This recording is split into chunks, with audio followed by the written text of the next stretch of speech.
Day 12, The Persecuted, Part 1. Blessed are those who are persecuted because of righteousness, for the kingdom of heaven is theirs. Matthew 5:10. Blessed are you when people hate you, when they exclude you and insult you and reject your name as evil because of the Son of Man. Luke 6:22. Jesus' blessings all seem to have a common theme. For a specific challenging action or condition, there will be a positive response from God. Perhaps if someone is disrespected or lacking in this world, God will more than compensate for it in His timing. If you're hungry, you will be fed. If you're sad, you will be comforted. If you show mercy, you will receive mercy. If you hunger for righteousness, you will be filled.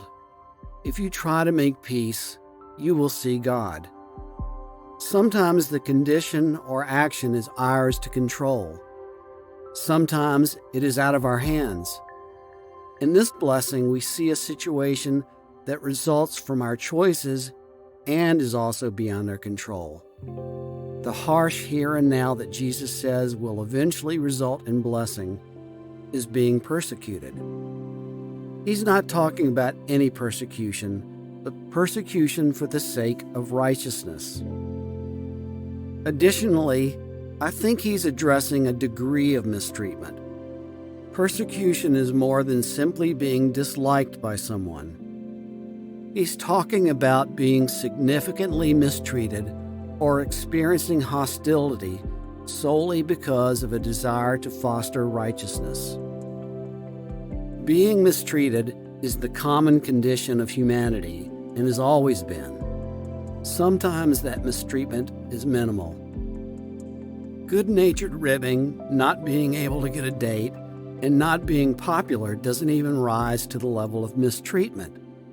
Mistreatment may mean being lied about, openly mocked, or criticized, but I doubt that is what Jesus means by persecution. Persecution moves beyond an occasional unwarranted insult or unfair hurdle to being regular harassment, often violent. Real persecution is an attack on a person's identity and their most fundamental freedoms. It creates a condition where the person is forced to move from living to simple survival. Real persecution does happen and is far too common. In Jesus' day, the Samaritans were mistreated and perhaps persecuted. Today, people are victimized because of their race, nationality, religion, and sexual orientation. Uyghur Muslims have been forced into Chinese concentration camps. Palestinians are being driven from their homes. Iraqi Christians have been forced out, primarily as a result of the U.S. invasion. There has been a systemic destruction of American indigenous tribes. Whether it's any of these things or the cultural domination of minorities in Western nations, it's beyond dispute that mistreatment and persecution are a part of the human experience. What is shocking, though, is that when it's someone else's tribe being persecuted, those in power often deny that it's persecution.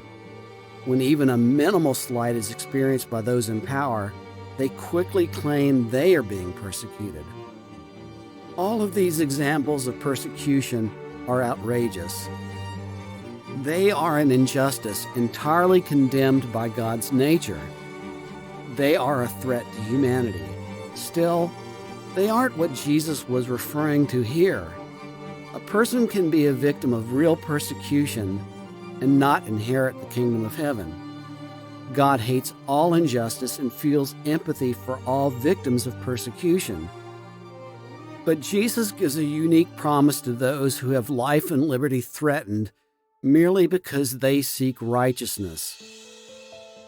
We should clarify that there is a significant difference between the outward appearance of religious acts and the sort of righteousness that Jesus is addressing. I don't believe that Jesus is saying here that God will bless those criticized for acting like pious jerks. He is not saying that if someone is called a bigot because they promote laws that harm their neighbor and use the cover of Scripture that God will reward them.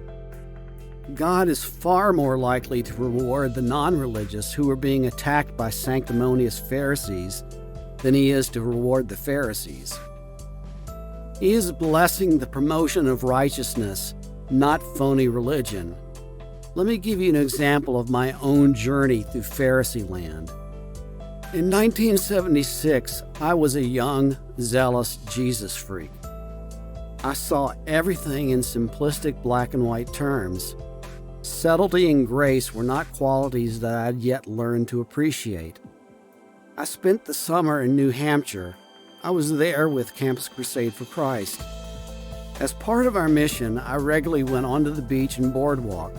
There I talked to people about Jesus and their eternal destiny. I must have thought that I knew the entirety of God's plan or the person's heart. We led a young lady to pray to receive Jesus. Now, coming from the Protestant South, I was unfamiliar with New England's Catholicism. This young lady invited me to her family's Catholic church for Sunday Mass. It happened to be the Annunciation Sunday, where the service was focused on Mary. I was already aware that Catholicism taught that you could pray to people other than Jesus to intercede to God on your behalf. This service said that Mary would do that. My fundamentalist brain couldn't accept that. While I still believe on this issue that their theology is skewed, my response was even more wrong.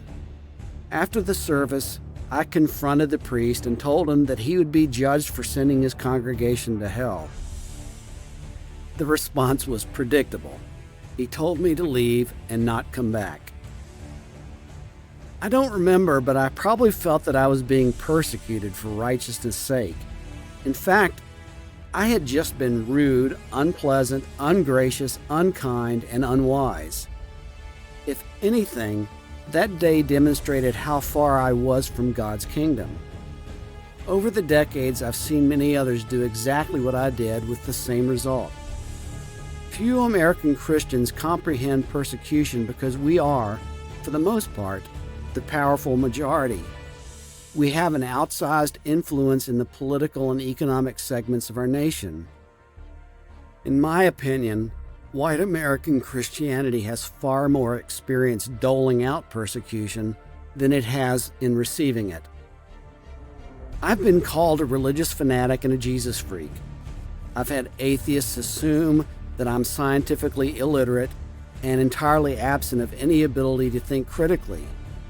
That criticism was primarily a reaction to genuinely ignorant and awful things that others have said or done in the name of my faith. I've found in most cases that a kind and patient response will at least open a door for dialogue. I've never experienced genuine persecution. The closest I've come to it is from the same source that first persecuted Jesus and the disciples.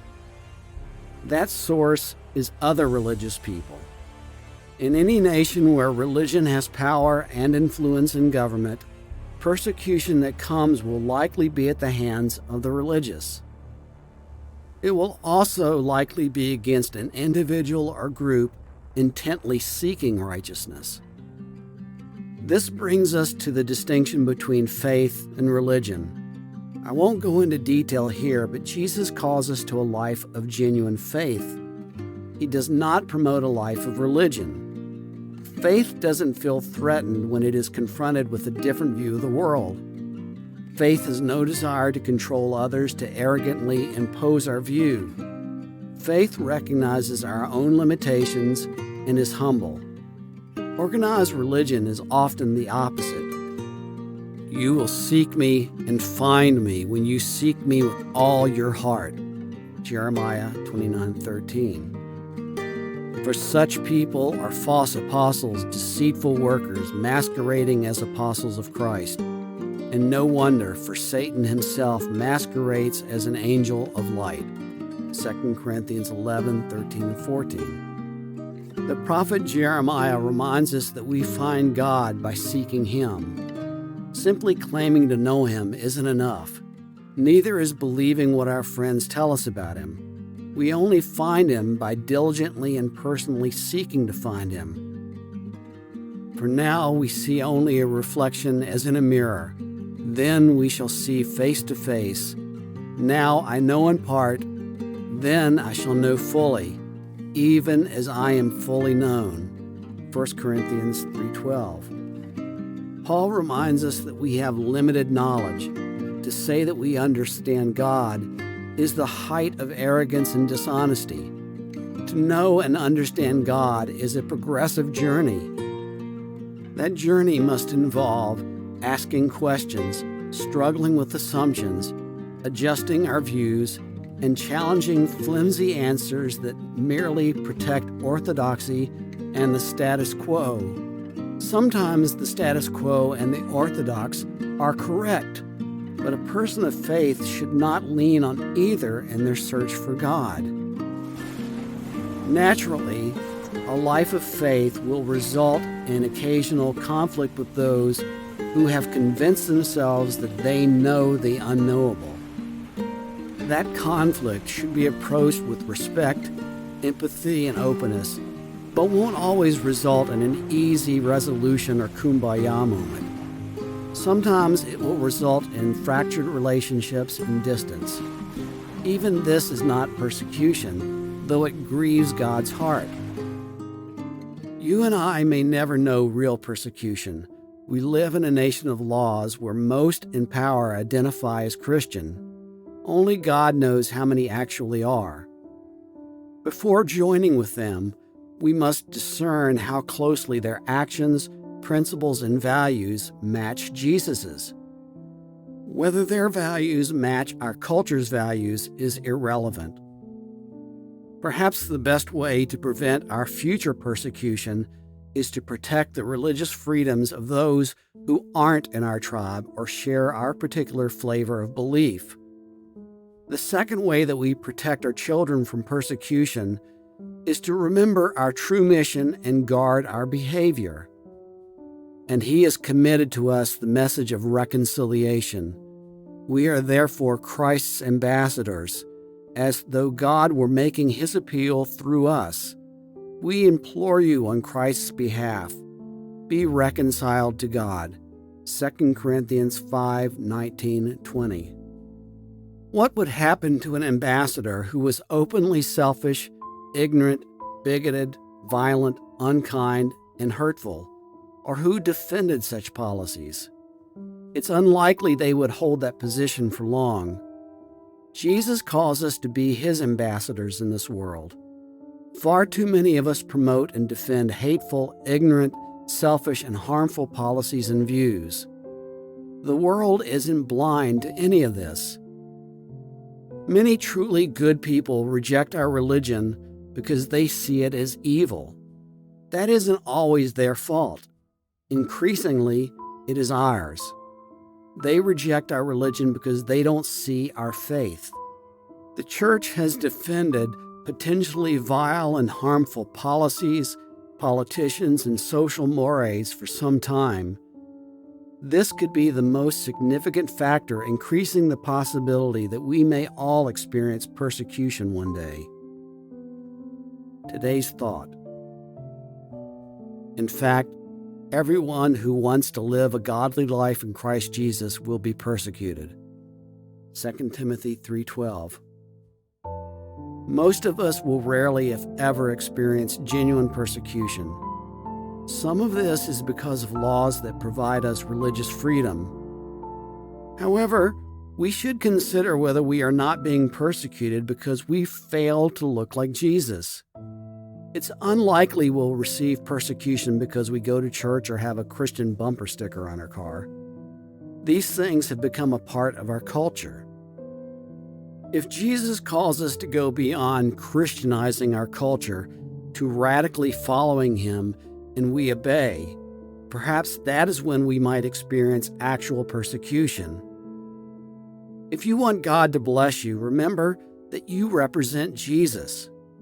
If you ever experience persecution because you are genuinely trying to be like Jesus, authentically striving to know God and love your neighbor, then know that God is with you and offers you Himself as comfort. If you are criticized and mistreated because you are not acting like Jesus, but as a Pharisee, God still loves you, but don't expect to be blessed for that.